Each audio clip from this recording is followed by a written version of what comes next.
Bear's going to catch up with Tia later today. Oh boy. Oh boy. Is there sound on this? That was a joke, guys, because Brandon's on the camera. Yeah. But Just so you know, Brad's on the camera. But also. Call him BC camera. BC. So JK, you know like how Americans don't find or don't understand like Aussie sarcasm? Yeah. Like, Yep. it's a real thing. Yup. It's a real thing, and so you gotta be careful. Yeah. I know what you're saying. Yeah. We gotta explain. I've tried to Yeah, you gotta crack explain. a few jokes with Brandon, but then like nothing happened. No, that's just BC. That's just BC. No, he gets it. He just doesn't laugh. He doesn't. Yeah, he's like, that's not funny.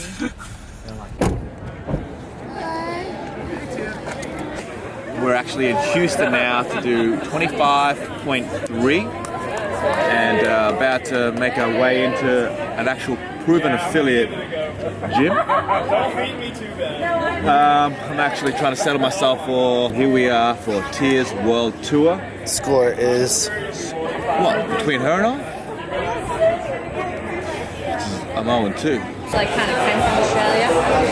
So it's actually be like, well, when was Rome? November? So October last year.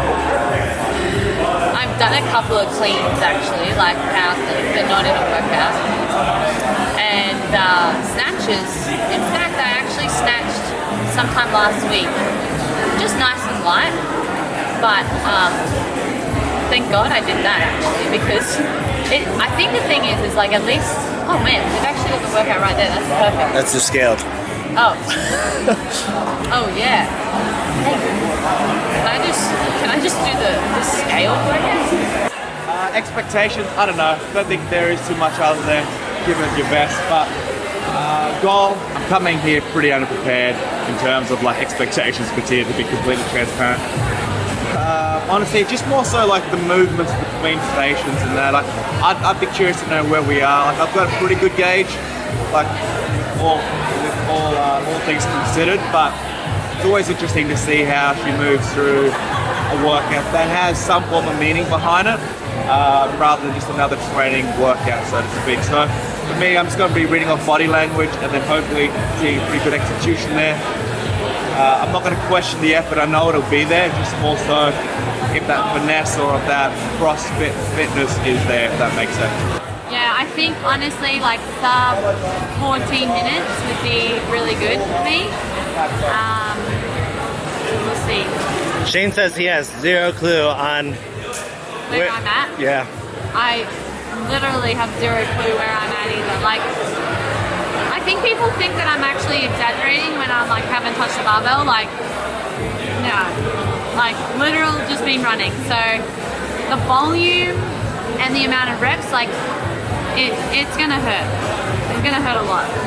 I need my Lucky Grip Pro Grip wrist strap. I don't have to move back and dash.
surprised. Like, I'm very happy with how it actually felt. The last row was definitely a killer. Like, it doesn't matter how fit or strong you are, like you're gonna feel it in the last row if you haven't done this already. The deadlifts, they actually felt way better than what I was anticipating. Cleans felt great, snatches felt great. Forearms blew up a little bit more than what I thought, but that is to be expected with, you know, touch and go snatches. Wall walks felt really good considering I got no volume of wall walks at all. So like really happy with that. What's so cool is like just like the community here at CrossFit Vintage, like they literally showed up. I got to do it against some of their athletes. Two of them had never done it before, so it was their first time as well. One of their athletes, like their best athlete in the gym, he had done it on Friday and then had beat it today by 90 seconds, which was awesome. And then the owner's daughter got to do it right next door, like next to me, which was so adorable. She absolutely crushed it. She's very good at wall walks. So like, you know, it was such a really great community feel, like exactly what the Open is all about. And now, you know, Shane and Nick got to do it with the whole Hyrox team here in the US. So she did well. Her last row, she died off pretty hard, but like I think going into that, we figured that would be some form of like the nature of it all. Like you'd think by doing a lot more Hyrox, you would think that. Oh, I would love one. Wow. Just got a calendar.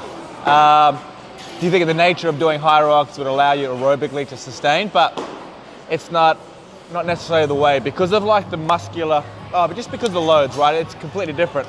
All things considered, great effort. Not the outcome we know that she's capable of.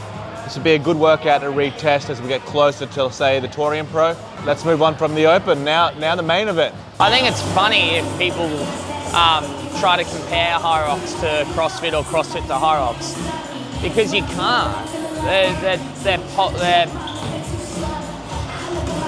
It's like chalk and cheese. You can't compare it. They're totally different sports, and specifically the people that compare don't necessarily know what's going on behind the scenes with both sports as well.